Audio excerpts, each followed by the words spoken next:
कल रांची में जो हुआ होना नहीं चाहिए। मैं यहां पैदा हुआ, पला बढ़ा, बहुत खूबसूरत रांची है, कोई मुकाबला नहीं रांची का, यहां के लोगों का कोई मुकाबला नहीं, इतने फ्रेंडली लोग हैं, इतना कॉस्मोपॉलिटन कल्चर है, इतना सारे धर्म सारे जात के लोग यहां रहते हैं, पहनावा ओढ़ावा भोजन सब इतना फ्रेंडली है। किंतु कल की घटना ने हिला के रख दिया। अगर बरसात आज भी हो जाती कहीं तो क्या हाल होता, आप कल्पना करके सिहर जाओ। इसके पीछे दोषी कौन? क्योंकि हम यहां राजनीति करने नहीं आए,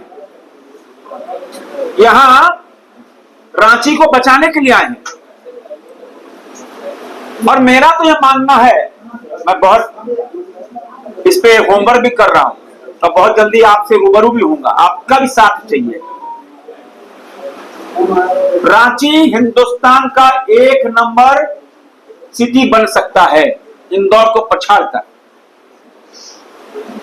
हमारे में कोई कमी नहीं है, किंतु कमी है ब्यूरोक्रेसी में। और कल का जो गली मोहल्ले, जिनके घर डूबे, जिनके बिस्तर डूबे, अनाज डूब गया, हम तो दर्जनों मोहल्ले में गए कल, आज भी जा रहे हैं, घरों में जा रहे हैं, हम देख रहे हैं, पीड़ा देख रहे हैं, लेकिन कुछ नहीं कर सकते, असहाय हैं। क्योंकि नगर निगम की अकर्मण्यता, लाल फीकाशाही और फेंका फेंकी, मेरे पास फंड नहीं है, नगर विकास भेज दिए, मेरे पास फंड नहीं है, नगर विकास चलेगी, नगर विकास पैसा देगा तभी काम होगा। और उसका सबसे बड़ा कोई दोषी है नगर निगम के चुनाव नहीं होने। क्या कारण है कि नगर निगम के चुनाव नहीं हो रहे? तीसरी सरकार का गठन नहीं हो रहा? क्या भय है कि भाजपा काबिज हो जाएगी? किस भय से चुनाव नहीं करा रहे? अगर कल जनता के चुने हुए प्रतिनिधि पार्षद अगर होते तो ये कल रांची डूबता नहीं, क्योंकि पार्षद एक्टिव रहते हैं, पार्षद सालों भर काम करते हैं, नाला साफ सफाई करा लो, नाली है यहां, ढक्कन नहीं है यहां है, सारी व्यवस्था करके लगाते हैं। लेकिन पिछले 4 साल से पूरी तरह अकर्मण्यता, पूरी तरह कह सकते हैं कि एकदम सरेंडर की स्थिति। हमको आज तक समझ नहीं आया कि नगर निगम को चुनाव क्यों नहीं हुए। अब तो 15 वित्त आयोग, अब तो पैसा भी नहीं मिल रहा आपको, क्यों? पार्षद दिन रात मेहनत करते हैं, पार्षद होता है एक एक घर का रिपोर्टिंग रखकर उसकी समस्या का निवारण करता है। इन 4 सालों के अंदर जब से चुनाव नहीं हुए, उसकी जिम्मेदारी नगर निगम की कौन लेगा? रांची में कल करोड़ों करोड़ रुपया के सामान बर्बाद हुए, घर बर्बाद हुए, लोगों का अनाज सड़ गया, कौन जिम्मेदार होगा? तो यह जवाब तो हमको चाहिए। और जिस तरह नगर निगम के द्वारा छूट, जिसका परिणाम है कि नाला जाम है और नाले के ऊपर भी इंक्रोचमेंट हो गया। किस कारण छूट हुई ये भी ढूंढना होगा। और कल के पानी ने हिला के रख दिया। ये तो ईश्वर का आशीर्वाद था कि आज बारिश नहीं हुई, क्योंकि हम सब तो देखते थे कि रांची एक पहाड़ी इलाका है, यहां पानी रुकता नहीं है, तो सबको पता है पानी तुरंत बरसात होती है, तुरंत पानी निकल जा रहा है। कहीं पानी नहीं रुकता था। लेकिन अब कोई ऐसा मोहल्ला नहीं है जहां जल जमाव नहीं है, कोई ऐसी गली नहीं है जहां जल जमाव नहीं है। और एक जो जुटकों के द्वारा जो सड़क खोद कर छोड़ दी गई, अच्छी अच्छी सड़क, हमको याद है कि हम सब 1.5 साल पहले हम लोग विधायक, हम लोग सारे लोग को घेराव के लिए बैठे थे, लेकिन उसके बाद परिणाम शून्य निकला। जहां जहां पूरी सरकार बैठी है उस जगह का हाल है। अब फिर सुदूर इलाकों में, पलामू में और दुमका में और सिमडेगा, खूंटी और ईचागढ़ का क्या हाल होगा? कोई जब यहां पूरी सरकार बैठी है तब यह हालात हैं। बिजली की आपूर्ति वही हाल है, ग्रामीण इलाकों में बिजली रहती नहीं। तो यह पूरी तरह जनता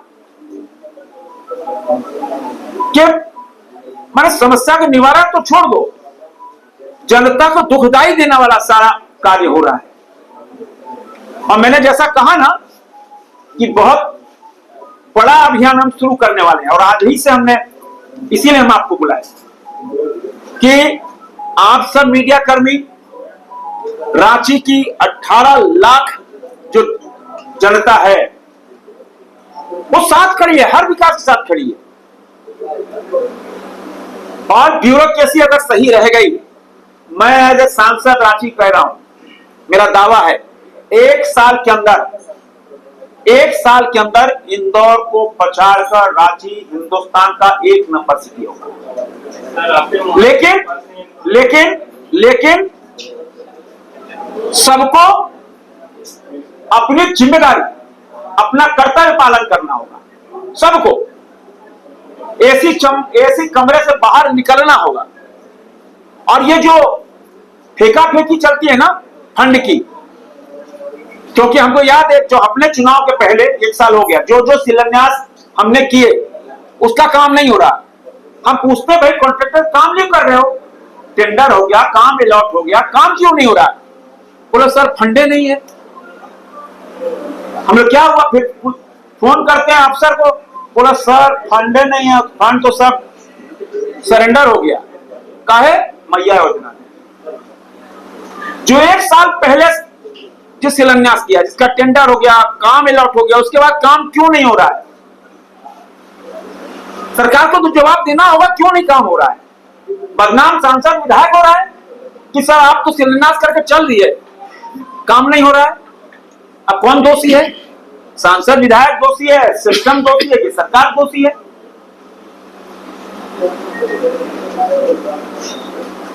क्योंकि मैं आज भी कह रहा हूं कि रांची को 1 नंबर सिटी बना के रहेंगे, लेकिन उसके साथ भी हम कहना चाहेंगे, आज मैं जब रातू रोड से जा रहा था, कल भी 3 दिन से, वहां आप सब तो निकाल भी रहे हैं, बड़ी तेजी से रात में लोग पेड़ उखाड़ के ले जा रहे हैं। आप बता कैसे, क्या, कौन कर रहा है? रातू रोड फ्लाईओवर के नीचे पेड़ लगा रहे हैं, अच्छे अच्छे पेड़ लग रहे हैं, दिन में देखते हैं बहुत सुंदर लगता है, लोग बधाई दे रहे हैं, बहुत बढ़िया हो रहा है, ग्रीनरी हो रही है। और दूसरे दिन सुबह आते हैं तो पेड़ उखड़े नजर आते हैं। हमारे घर से लेकर पिस्ता मोड़ के आगे तक पेड़ साफ पिछले कई दिनों चल रहा है। और चाहे वो सीरम टोली का फ्लाईओवर हो, चाहे अन्य फ्लाईओवर हो, चाहिए हम लोग सिविक सेंस डेवलप करना होगा। और ये आपके माध्यम से, मैं जान रहा हूं आपके माध्यम से हो सकता है। अभी पिलर पेंट हुआ, शाम को वो पीक डाल के गंदा कर दिया। ऐसे रांची 1 नंबर नहीं होगी। मेरा तो प्रशासन से यह निवेदन है कि ऐसे लोगों के खिलाफ कड़ी कार्रवाई हो, जो मोटरसाइकिल से स्टंट करते हैं, जो पेड़ की चोरी करते हैं और जो फ्लाईओवर्स का गंदा करते हैं। ऐसे लोगों के खिलाफ कार्रवाई होनी चाहिए। ऐसे बहुत चंद लोग हैं, समाज नहीं है, जिनको विकास पसंद नहीं है, जिनको सफाई पसंद नहीं, वही लोग करते हैं। आम जनता नहीं करती। आम जनता तो इस पक्ष में है कि रांची स्वच्छ होना चाहिए, रांची सुंदर होना चाहिए, रांची अनुशासित होना चाहिए, रांची जागरूक होना चाहिए। आम जनता इस पक्ष में है, किंतु प्रशासन को भी इस पे कड़े कदम उठाने चाहिए। मेरा इसी दो विषयों पर आज आपसे बात करनी थी। धन्यवाद।